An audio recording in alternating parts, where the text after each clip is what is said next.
Pelaku usaha kecil dan menengah Heni Wardani memetik keuntungan berlipat ganda setelah dirinya berkolaborasi dengan Dinas Koperasi, Industri dan Perdagangan untuk memproduksi sambal dengan merek Mamani. Kerjasama itu mengantarkan progres bisnisnya meningkat dari bulan ke bulan. Meski kondisi harga cabai di pasaran sangat fluktuatif, namun dirinya mampu memproduksi sambal hingga 2.000 botol per pekan dari 100 kg cabai yang diperoleh. Heni telah menjadi bagian dari program pembinaan Diskopindak sejak 2017 silam. Awalnya, ia mendapatkan kepastian legalitas atas produk yang ia keluarkan. Produk itu juga mendapatkan uji nutrisi. Selain itu, produsen sambal Mamani juga mendapat pelatihan dari pihak Diskopindak. Bahkan pihak Diskopindak mempertemukan dengan pihak pembeli baik langsung atau tidak langsung. Banyak hal yang dipelajari Heni. Menurutnya, untuk bisa mengembangkan bisnis, pelaku UMKM perlu belajar bagaimana negosiasi bisnis di bisnis. Peluang kerjasama sesama pebisnis memungkinkan meningkatkan jaringan pemasaran dan pembeli.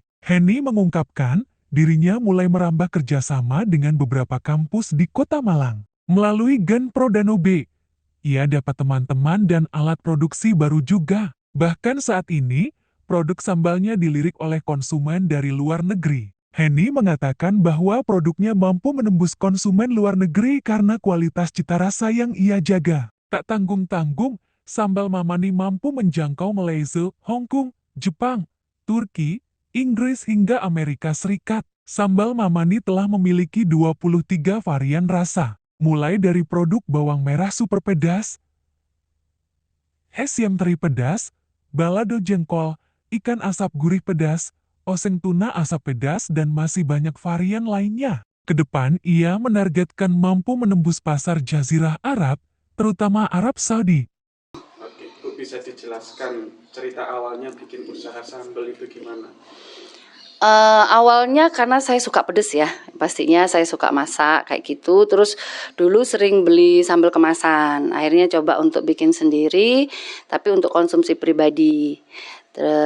Atas dorongan dari teman, saudara yang pernah nyoba sambal saya, mereka bilang kenapa kok nggak dijual kayak gitu. Awalnya sih modalnya hanya 100.000 aja untuk beli kemasan sama bahan baku dan terciptalah 15 botol sambal yang saya jual awalnya itu dibawa temen sih ke TK kayak gitu. Dan sambal Mamani itu pertama kali diproduksi pada 2 September 2013. Kalau kita bicara pesaing dari dulu kan kita juga bersaing dan kita juga punya orang yang sudah lebih dulu juga bikin sambal kayak gitu sih. Kita mempertahankan cita rasa produk kita, kita standarkan gitu Mas. Awalnya dulu ya satu varian aja, terus dengan pengembangan sekarang tuh ada 23 varian. Nah, ya sebenarnya sih kalau untuk ke luar negeri kita belum ekspor secara kontaineran gitu belum. Jadi kebanyakan itu sambal itu kita hand carry atau just tipan seperti itu. Terus kita juga punya pelanggan yang seperti kemarin ada dari Malaysia itu, mereka sering memang kayaknya ada bisnis di Malang gitu, dia mesti bawa ke sana walaupun nggak banyak, paling sekitar 2 karton kayak gitu sih. Ya saya tetap fokus aja. Kebetulan kan sebenarnya kan background dari usaha saya sebelumnya bukan sambal, saya awalnya malah fashion. Saya malah pernah buka butik di MOG itu sampai 7 tahun kayak gitu. Lama-lama orang ke sana nggak cari baju, carinya sambal gitu loh. Nah saya lihat malah peluang, kenapa kok banyak bermunculan pesaing-pesaing baru, karena bisnis sambal itu ya sangat menjanjikan kalau menurut saya. Ya walaupun mungkin saya jadi sebagian kecil dari UKM sambal ya, ada yang jauh lebih besar. Berarti peluang itu terlalu terbuka lebar sih sebenarnya di situ.